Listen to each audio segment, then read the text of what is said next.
এই মুহূর্তের যে গুরুত্বপূর্ণ খবরে চোখ রাখবো, আপনাদের জানিয়ে রাখি যে মুখ্যমন্ত্রী মমতা বন্দ্যোপাধ্যায় তিনি কিন্তু বাংলা সহায়তা কেন্দ্রগুলির পারফরমেন্সে যথেষ্টই অসন্তুষ্ট এবং জেলা শাসক ও পুর কমিশনারদের কড়া চিঠি পাঠিয়েছে এই বিষয়ে নবান্ন।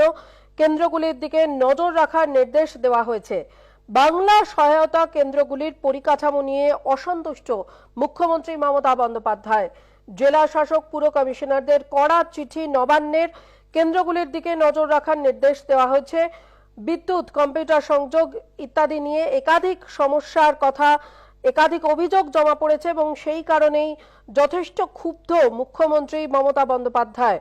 বাংলা সহায়তা কেন্দ্রের পরিকাঠামো নিয়ে ক্ষুব্ধ মুখ্যমন্ত্রী মমতা বন্দ্যোপাধ্যায়। তিনি জেলা শাসক এবং পুর কমিশনারদের চিঠি পাঠাতে বললেন। শেষ পর্যন্ত কড়া চিঠি গেল নবান্নের এবং এই বাংলা সহায়তা কেন্দ্রগুলির মানোন্নয়ন নিয়ে 7 দফা পরামর্শ দেওয়া হচ্ছে।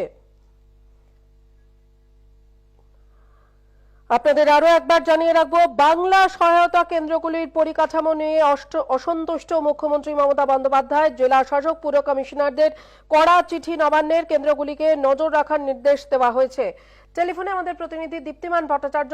দীপ্তিমান, যেমনটা জানতে পারছি আমরা যে বাংলা সহায়তা কেন্দ্র নিয়ে যথেষ্টই অসন্তুষ্ট, তাদের পরিকাঠামো নিয়ে অসন্তুষ্ট মুখ্যমন্ত্রী মমতা বন্দ্যোপাধ্যায়। ঠিক কি কারণে এই অসন্তোষ, বিস্তারিত কি খবর রয়েছে যদি একটু জানাও। দেখো, যে দুপাতার চিঠি পাঠানো হয়েছে নবান্ন থেকে, সেখানে কিন্তু স্পষ্টতই ডিএম, জেলা শাসক এবং পুর কমিশনারদের যে চিঠি পাঠানো হয়েছে সেখানে কিন্তু কয়েকটা বিষয় কিন্তু উল্লেখ করা হয়েছে। একটা সব থেকে বড় যেটা অসন্তোষের কারণ হয়েছে যে বাংলা সহায়তা কেন্দ্রে যারা কাজ করছে তাদেরকে তাদের এই কাজ বাদ দিয়েও তাদেরকে অন্যান্য ডিপার্টমেন্টাল কাজে তাদেরকে ব্যবহার করা হচ্ছে, এই একটা অভিযোগ উঠেছে।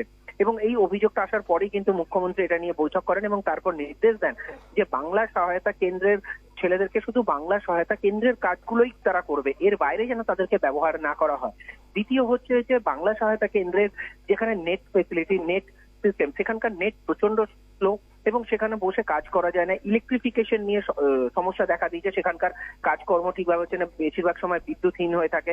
সুতরাং এই যে পরিকাঠামোগত এবং সেখানকার লোকজন যেভাবে কাজ করা হচ্ছে, এইটা নিয়েই কিন্তু প্রশ্ন ওঠে এবং এইটা নিয়েই কিন্তু চিঠি দেওয়া হয়েছে এবং এটা নিয়ে প্রত্যেকটা জেলা শাসককে এবং প্রত্যেকটা পুর কমিশনারকে বলা হয়েছে যে এই বিষয়ে তারা যেন নজর দেওয়া হয় এবং 1 মাসের মধ্যে যেন এই কাজগুলো করা হয় এবং সব থেকে বড় বিষয় তাদেরকে যেন অন্য কোনো জায়গায় ব্যবহার না করা হয়। এর পাশাপাশি বাংলা সহায়তা কেন্দ্রে আমরা জানি যে নিয়োগ পদ্ধতি, নিয়োগ শুরু হচ্ছে, সুতরাং সেই নিয়োগ নিয়েও যেন সঠিকভাবে কাজ হয় সেটাও কিন্তু বলা হয়েছে। অনেক ধন্যবাদ দীপ্তিমান ভট্টাচার্য আমাদের সঙ্গে টেলিফোনে এতক্ষণ ছিলেন। আপনাদের জানিয়ে রাখবো যে বাংলা সহায়তা কেন্দ্রগুলির পরিকাঠামো নিয়ে কিন্তু অসন্তুষ্ট মুখ্যমন্ত্রী মমতা বন্দ্যোপাধ্যায় এবং সেই কারণেই জেলা শাসক ও পুর কমিশনারদের কড়া চিঠি পাঠালো নবান্ন। কেন্দ্রগুলির দিকে নজর রাখার নির্দেশ দেওয়া হয়েছে এবং এই সমস্ত বাংলা সহায়তা কেন্দ্রগুলিতে যে সমস্ত ছেলেরা কাজ করে তাদের যাতে অন্য কোনো বিভাগে, অন্য কোনো ডিপার্টমেন্টে যাতে ব্যবহার করা না হয় সে বিষয়ে কিন্তু কড়া নির্দেশ দিয়েছেন মুখ্যমন্ত্রী। এছাড়াও সেখানে যে বিদ্যুৎ এবং কম্পিউটার সংযোগ রয়েছে তা নিয়েও যে একাধিক সমস্যা রয়েছে তাই নিয়েও বারবার অভিযোগ উঠেছে। সেই সমস্ত কিছু নিয়ে তার মানোন্নয়নে মোট 7 দফা পরামর্শ দেওয়া হয়েছে।